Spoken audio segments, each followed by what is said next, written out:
जो दूसरी टाइप की डायबिटीज होती है वो थोड़ी कम कॉमन है, जिसे टाइप 1 डायबिटीज कहते हैं। ये बच्चों में देखी जाती है, बच्चे थिन पतले बच्चों में सडनली शुगर का बढ़ जाना। और इनमें प्रॉब्लम जो होती है कि इंसुलिन की कमी होती है, इंसुलिन लेवल शरीर में बहुत कम होते हैं। और इसमें इंपॉर्टेंट है कि बच्चे को सिर्फ इंसुलिन से ही आराम आ सकता है और किसी भी दवाई से, गोलियों से कोई आराम नहीं आता। तो ये पेरेंट्स को एक बार डायबिटीज हो जाए, पेरेंट्स को पता चलता है तो काफी बड़ा उनके लिए सदमा होता है।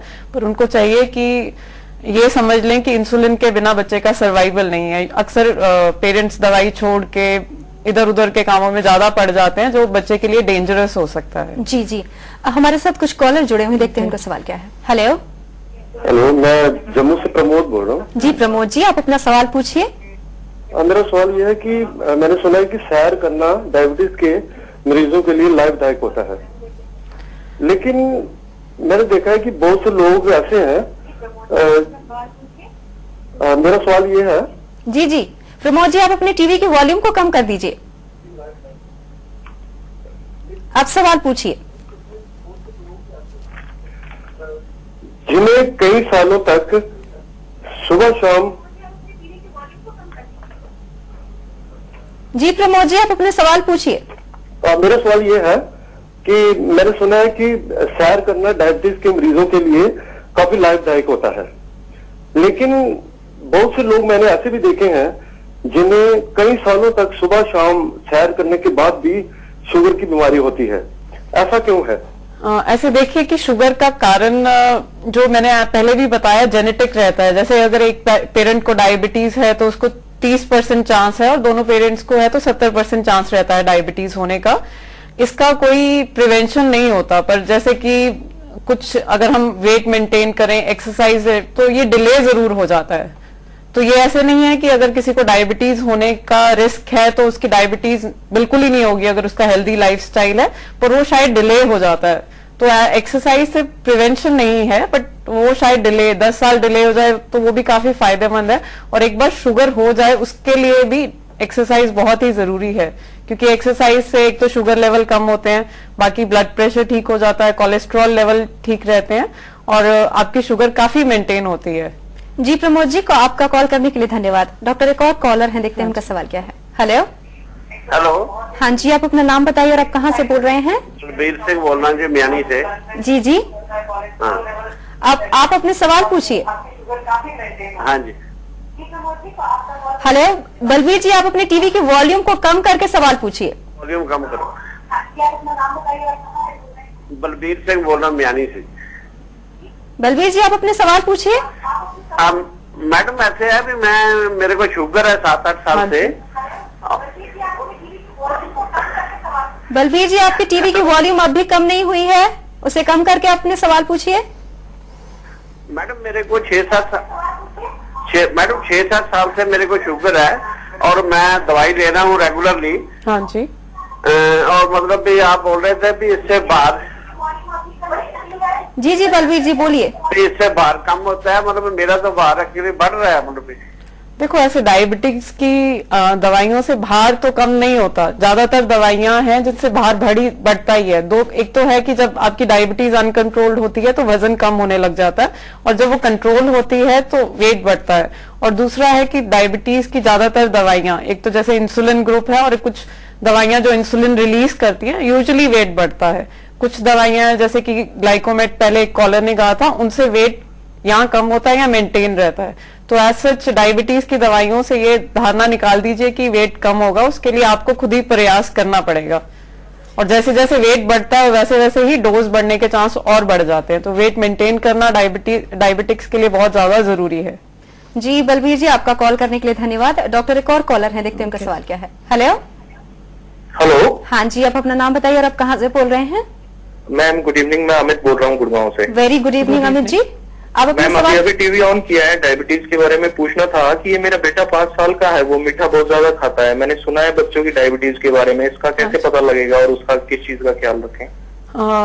एक तो यह है कि मीठा खाने से डायबिटीज तो नहीं होती है, अनलेस मोटापा होता जाए, बहुत ही अनकंट्रोल मीठा खा रहे हैं और मोटापा हो जाए, अदरवाइज मीठा खाने से डायबिटीज नहीं होती। और जो बच्चों में डायबिटीज होती है टाइप 1, उसका कोई ऐसा एकदम से ही होती है, यूजुअली बहुत रेयर है, 1% से भी कम है, और इसके लिए कोई डायग्नोस्टिक टेस्ट नहीं होते कि हम हर साल कराने हैं। जैसे हम टाइप 2 डायबिटीज के लिए कहते हैं कि 30 साल की उम्र के बाद सब लोगों को शुगर कराना चाहिए। बच्चे में अगर एकदम से सिम्टम्स आते हैं, जैसे कि बहुत ज्यादा भूख लगना या बहुत ज्यादा प्यास लगना या बहुत ज्यादा यूरिन आ रहा है, रैपिड सडन वेट लॉस हो रहा है, तो ऐसे टाइम आप शुगर चेक करा सकते हैं। बट यूजुअली इसके लिए कोई रूटीन इवैल्यूएशन नहीं चाहिए होती डायग्नोसिस के लिए। जी अमित, आपका कॉल करने के लिए धन्यवाद। डॉक्टर, हमारी बातचीत जारी रहेगी डायबिटीज को लेकर।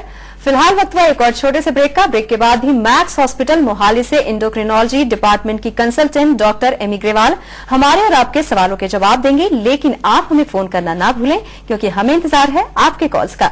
आप हमें हमारे नई ईमेल आईडी question@maxhealthcare.com पर अपने सवाल लिखकर भी पूछ सकते हैं।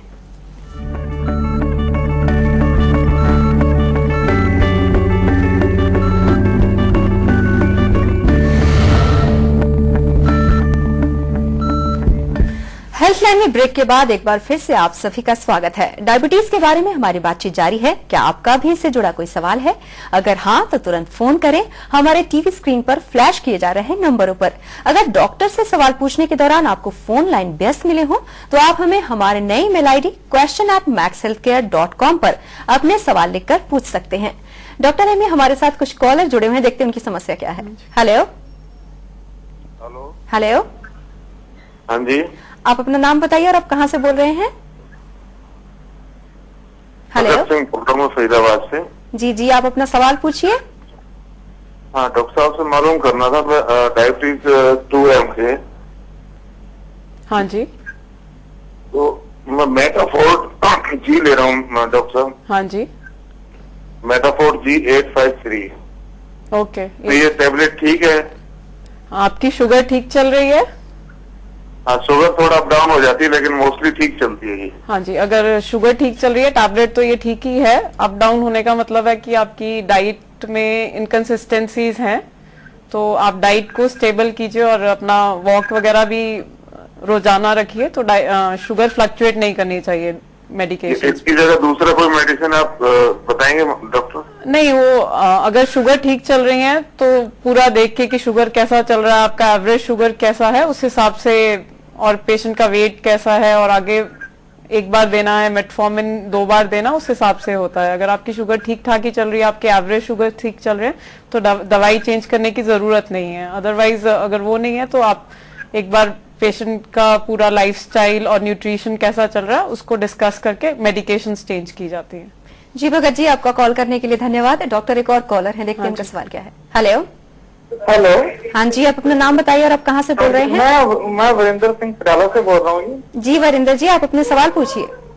मैंने पूछना था कि मेरी जो शुगर है वो तकरीबन 102-110 के बीच में रहती है फास्टिंग। हाँ जी, पर मेरा वेट काफी रिड्यूस हुआ है 2-3 सालों में। जब मैं सैर ज्यादा करता हूँ तो वेट रिड्यूस भी हो जाता है। मैंने डाइट वगैरह भी कंट्रोल की है। ओके। पर अब अभी समझ नहीं आ रहा कि मैं डायबिटिक हूँ या नहीं। आपका ये शुगर दवाइयों पे है कि विदाउट मेडिकेशन है? हाँ जी, ये दवाइयों पे है कि बिना? नहीं, विदाउट मेडिसिन है। ओके, देखिए फास्टिंग 102 अगर इससे ज्यादा वैल्यू नहीं है तो इसको हम प्री डायबिटिक स्टेज कहते हैं। जैसे मैंने पहले भी बताया, अगर फास्टिंग शुगर 126 से ज्यादा हो तो उसको डायबिटीज कहते हैं। लेस देन 100 नॉर्मल है, 100 से 126 प्री डायबिटीज कहा जाता है। और आपको एक ग्लूकोज टॉलरेंस टेस्ट करवाना चाहिए, जिसमें हम 75 ग्राम ग्लूकोज पी के उसके 2 घंटे बाद एक शुगर चेक करते हैं कि देखने के लिए कि वो लेवल कितना है। वो नॉर्मली लेस देन 140 होता है। अगर वो 200 से ज्यादा है तो अगेन वो डायबिटिक रेंज में आता है। और तीसरा टेस्ट, जैसे मैंने पहले भी कहा था कि HbA1c लेवल और एवरेज शुगर जिसे आप करा सकते हैं, तो इन टेस्ट के बाद अगर वो आपका लेवल्स ठीक ही हैं तो इसको हम प्री डायबिटिक कहेंगे। इसमें आपको जस्ट प्रिकॉशन लेना होगा कि आपका वेट ना बढ़े, आपकी डाइट में फाइबर ज्यादा हो, रिफाइंड कार्बोहाइड्रेट कम हो, ताकि आगे चल के जो आपका डायबिटीज का रिस्क है वो कम रहे। क्योंकि यूजुअली प्री डायबिटिक स्टेज फिर लेटर ऑन 3-4 सालों में 30 से 40% मरीज डायबिटिक बन जाते हैं। जी डॉक्टर, एक और कॉलर है, देखते हैं उनका सवाल क्या है। हेलो हेलो हेलो, लगता है कॉल कट हो गया। डॉक्टर, डायबिटिक पेशेंट होते हैं, उनको काफी प्रिकॉशन लेना पड़ता है, उनके लाइफस्टाइल, उनके खाने पीने, तो उन्हें किस तरह खाने का और उनकी लाइफस्टाइल को अपना मॉडरेट करना चाहिए? इसमें डायबिटीज कोई भी क्रॉनिक इलनेस में लाइफस्टाइल और डाइट का बहुत ही इंपॉर्टेंट रोल है। लाइफस्टाइल उनको जैसे एक्सरसाइज करनी होती है, हर डायबिटिक को डेली अराउंड 30 मिनट्स की ब्रिस्क वॉक करनी चाहिए एटलीस्ट डेली या 5 दिन हफ्ते में। दूसरा आया जो डाइट, जो मेन सेंटर पार्ट है डायबिटीज मैनेजमेंट का, जो इम्पोर्टेंट है लोगों को एक फिक्स डिसिप्लिन डाइट लेनी चाहिए। जैसे हम सुनते हैं कि डाइट कंट्रोल करनी है, वैसे ही जरूरी है कि वो डाइट मिस भी ना करें। कई मरीज दिन में एक बार ही खूब सारा खाना खा लेते हैं, फिर शुगर कम हो जाती है, तो बहुत जरूरी है कि डाइट को स्किप भी ना किया जाए, मील मिस ना की जाए और फिक्स क्वांटिटीज ली जाए फिक्स टाइम पे। इसमें से जो चीजें बिल्कुल नहीं लेनी चाहिए उनमें आ जाती है जैसे कि चीनी हो गई, गुड़ हो गया, शक्कर हो गई, स्वीट्स और चॉकलेट है जो उनको मैक्सिमली अवॉइड करनी चाहिए। देन फिर घी वाली चीजें, तली हुई चीजें वो कम से कम लेनी चाहिए। जो चीजें हमें ज्यादा मात्रा में लेनी चाहिए वो है जैसे हाई फाइबर डाइट जिसको हम कहते हैं। जैसे फाइबर होता है, वेजिटेबल्स में फाइबर है, वो काफी क्वांटिटी में ले सकते हैं। और जैसे फ्रूट्स हैं जो लेस स्वीट फ्रूट्स हैं वो लेने चाहिए। बाकी उनको आटा जैसे छाने बिना बनाना चाहिए, मतलब मल्टीग्रेन आटा हो गया, जैसे ओट्स हो गए, मिलेट्स हो गया, ज्वार हो गया, ये लेना चाहिए। बाकी यूजुअली धारणा होती है कि दूध नहीं लेना, हमने दूध छोड़ दिया, तो लो फैट दूध ले सकते हैं, कर्ड लेना चाहिए, दिन में एटलीस्ट 500 ml तक वो भी लेना चाहिए। जी डॉक्टर एमी हमारे स्टूडियो में आए, डायबिटीज के बारे में बातचीत की, आपका बहुत बहुत धन्यवाद। अगर डॉक्टर से सवाल पूछने के दौरान आपको फोन लाइन व्यस्त मिले हों तो आप हमें हमारे नए ईमेल आईडी question@maxhealthcare.com पर अपने सवाल लिखकर पूछ सकते हैं। तो ये था डायबिटीज से संबंधित आज का हेल्थ लाइन। कैसा लगा आपको हमारा ये कार्यक्रम? हमें अपने सुझाव जरूर भेजें। आप हमें ईमेल करें healthline@day9news.com पर। फिलहाल के लिए हेल्थ लाइन में बस इतना ही। तब तक के लिए नमस्कार।